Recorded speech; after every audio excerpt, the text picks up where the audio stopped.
boa noite. Meu nome é Matheus Falivene, eu sou professor de Direito Penal de vocês e hoje nós vamos falar sobre o crime de apropriação indébita previsto no artigo 168 do Código Penal. Então o conteúdo da aula de hoje será, primeiro, considerações iniciais, depois sujeitos do crime, tipo objetivo, tipo subjetivo, consumação e tentativa e, por fim, causas de aumento de pena. A gente vai começar lendo o artigo 168 do Código Penal. O que diz o 168? Diz assim, artigo 168. Apropriar-se de coisa alheia móvel de que tem a posse ou a detenção. Pena, reclusão de 1 a 4 anos e multa. Aumento de pena. Parágrafo primeiro. A pena é aumentada de 1/3 quando o agente recebeu a coisa. Primeiro, em depósito necessário. Segundo, na qualidade de tutor, curador, síndico, liquidatário, inventariante, testamenteiro ou depositário judicial. E terceiro, em razão de ofício, emprego ou profissão.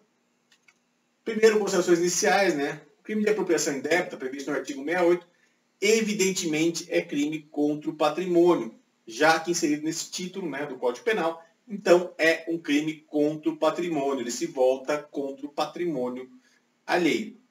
Portanto, o bem jurídico tutelado é a propriedade, é o direito de propriedade, é o patrimônio de outra pessoa, é o patrimônio alheio, certo? Sujeito do crime. Quanto ao sujeito ativo, né, o crime poderá ser qualquer pessoa, desde que essa pessoa tenha posse ou detenção do bem. Né, o sujeito ativo ele pode ser qualquer pessoa, desde que essa pessoa tenha posse ou detenção do bem e que essa posse ou detenção tenha se realizado de maneira lícita. Isso significa que para que você tenha uma apropriação indébita, a vítima tem que ter entregue voluntariamente o bem para o autor do crime. A gente vai estudar isso um pouquinho mais para frente, mas essa é a essência da apropriação indébita. É isso que diferencia ela do furto e do estelionato que a gente vai estudar na próxima aula, certo? Já o sujeito passivo é quem sofre a perda patrimonial, que pode ser tanto o proprietário, possuidor ou detentor da coisa. E a questão aqui é que o crime é comum. Tá? O crime é um crime comum. A única coisa que de fato tem especial aqui é que a posse tem que ser lícita. Né? A pessoa tem que ter essa posse lícita e daí inverter a posse para poder cometer o crime que a gente vai estudar um pouquinho depois. Objetivo. O verbo do tipo, conduta típica, né? A conduta típica, o verbo núcleo é apropriar, indicando que o agente irá apoderar-se, assenhorar-se, né? fazer como sua coisa de outra pessoa. Tá? Então a questão do apropriar-se é o assenhoramento. Tá? Enfim, né? o sujeito ativo ele passa a portar-se como se fosse dono da coisa. Ele não é dono. A coisa só está na posse dele, está emprestada ou está alugada, mas ele vai lá, inverte a posse, começa a se comportar como dono. Essa é a essência da apropriação indébita, tá? O apropriar-se.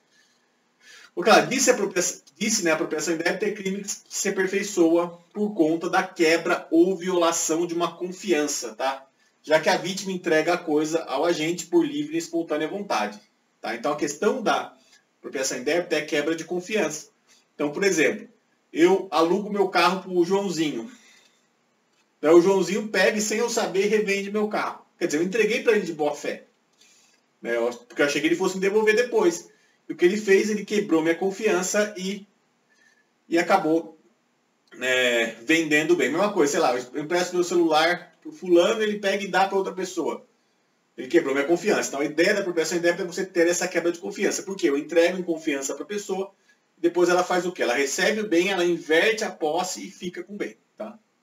Porque lá, daí, ocorre que em momento posterior ao recebimento da coisa, o agente inverte seu ânimo sobre o bem. Né? O sujeito ativo, o autor do crime, ele inverte seu ânimo sobre o bem, passando a comportar-se com animus domini.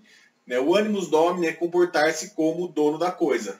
Tá? Isso é uma expressão de direito civil e significa comportar-se como dono da coisa. Assim, né, são requisitos para a configuração da apropriação indébita. Primeiro, a entrega livre do bem pela vítima ao agente, então tem que ser uma entrega não viciada, então a vítima não pode estar em erro ou não pode estar sendo enganada, tá? Porque senão configura estelionato. Então, primeiro, entrega livre do bem pela vítima ao agente, depois, a posse ou detenção do bem deve ser desvigiada, deve ser uma posse ou detenção sem vigilância, E, ao entrar na posse ou detenção do bem, o agente não deve, desde logo, querer apoderar-se ou deixar de restituí-la ao dono. Tá? Então, quer dizer, no fundo, o próprio autor do crime, quando recebe o bem, ele não tem a intenção ainda de inverter a posse. Ele faz isso depois, um pouco depois só. Tá? Vê-se, pois, que na apropriação indébita, a primeira atitude do agente não é banhada de má-fé, eis que recebe o bem sem a intenção inicial de tê-lo para si. Porém, ato contínuo após sua detenção, modifica seu ânimo sobre a coisa, passando a comportar-se como se dono fosse. É assim, sei lá, supondo. Dando um exemplo antigo, tá? Eu vou lá na locadora de fita, loco uma fita, loco um DVD lá.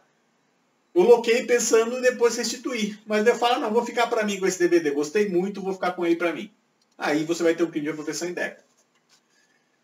E a doutrina ela aponta duas formas de execução da apropriação indébita. A gente teria duas formas, tá? Duas formas de execução da apropriação indébita. Primeiro, comportamento do agente como se dono fosse.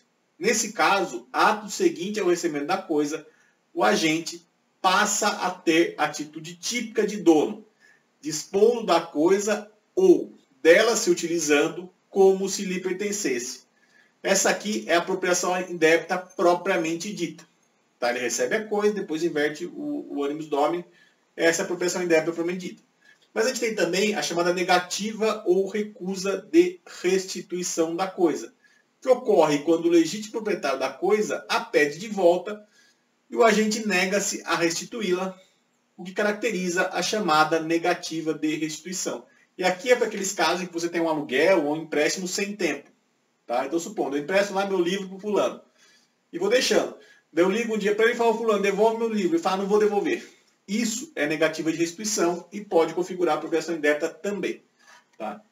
Depois, o tipo subjetivo. Trata-se do dolo, né, o crime doloso, ou seja, a vontade livre e consciente do sujeito de apoderar-se do bem alheio, da coisa alheia, passando-se a comportar-se como se dono fosse, que é o chamado animus domini. Tá? Então, é a vontade do agente se comportar como dono fosse, então o crime é doloso.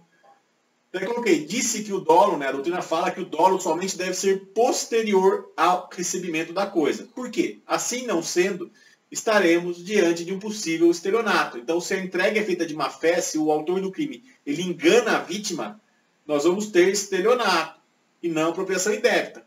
Tá? A doutrina, nesse caso, denomina de dolo subsequens, dolo subsequente ou dolo subsequens, que é basicamente o dolo posterior. Ou seja, a intenção de apropriar-se a coisa deve ser subsequente ou posterior ao seu recebimento. E além disso, para a configuração do crime, assim como acontece com o furto e com o roubo, existe ainda o animus rem sibi habendi, que é o elemento subjetivo do tipo, que é o dolo específico, que nada mais é que a vontade de assenhorar-se definitivamente da coisa. Então, além do dolo genérico, apropriação indébita, também exige o animus rem sibi habendi, que é o dolo específico.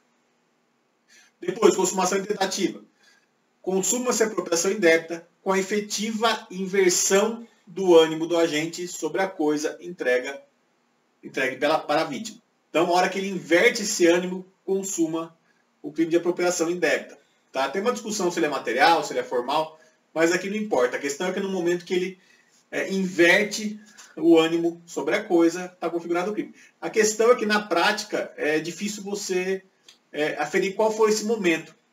Porque trata-se de um aspecto difícil a aferição, né, por se tratar de intenção. Porém, estará consumada a infração, no caso de apropriação propriamente dita, quando a agente começar a portar-se como dono da coisa. Por exemplo, ele vende o bem, ele loca o bem, ele utiliza de forma não regular o bem. Tá? Então, supondo, eu alugo um carro, daí eu vou lá e mando pintar o carro. Ou eu vendo o carro. Daí você vai ter configurado a apropriação indébita, porque isso é coisa de dono. Quem está alugando não deveria fazer. Já a negativa de restituição estará caracterizado, o momento consumativo, exatamente quando a gente se negar a devolver o bem para a vítima. Então, na negativa de restituição, o crime se consuma quando não devolve. E a tentativa é admissível na apropriação indébita propriamente dita, mas não é admissível na negativa de restituição. Tá? Na negativa não é admissível porque é mera conduta. Tá? A negativa de restituição seria mera conduta, então não teria como admitir tentativa. certo? Depois a gente tem as causas de aumento de pena. A pena será aumentada de 1/3 quando o agente receber a coisa em depósito, tá? Então, se eventualmente o agente recebeu como depósito bem, qualquer que seja a natureza do depósito, né? Depósito pode ser um contrato de depósito, por exemplo. Nesse caso, a pena será aumentada. Também é aumentada quando a gente receber a coisa na qualidade de tutor, curador, síndico, liquidatário, inventariante, testamenteiro ou depositário judicial. Aqui são as hipóteses em que o indivíduo recebe o bem, ele tem a posse do bem em razão de um dever legal, de um munus legal. Então, tutor, quando a pessoa é menor de idade, curador, quando a pessoa é incapaz, né, maior de idade, o síndico da massa falida, o liquidatário da massa falida, o inventariante no inventário, o testamenteiro, quando o inventário é feito por testamento, ou o depositário judicial. Caso eles se apropriem da coisa, eles vão responder por apropriação indébita qualificada, né, que vai ter essa causa de aumento de pena. Teve um caso, aquele caso do juiz lá do Rio de Janeiro, com o Porsche do Eike Batista. Lá ele respondeu por peculato, porque era funcionário público. Mas se ele fosse, por exemplo, um particular que estivesse em depósito judicial do bem, fazendo depósito judicial do bem, ele responderia por apropriação indébita com a causa de aumento de pena. E por fim, também aumenta a pena se o agente receber a coisa em razão de ofício, emprego ou profissão. Né? Aqui, se o agente, por razão do ofício, emprego ou profissão dele, ele guarda coisa de terceiros, ou ele recebe coisas de terceiros, vai configurar também a causa de aumento de pena. É o exemplo do advogado que recebe o valor da ação em nome do cliente, ele tem que repassar esse valor para o cliente. Se ele não repassa o valor, ele vai responder pela apropriação indébita. Certo? Bom, agradeço vocês por terem assistido, muito obrigado, espero vocês na próxima aula e até mais.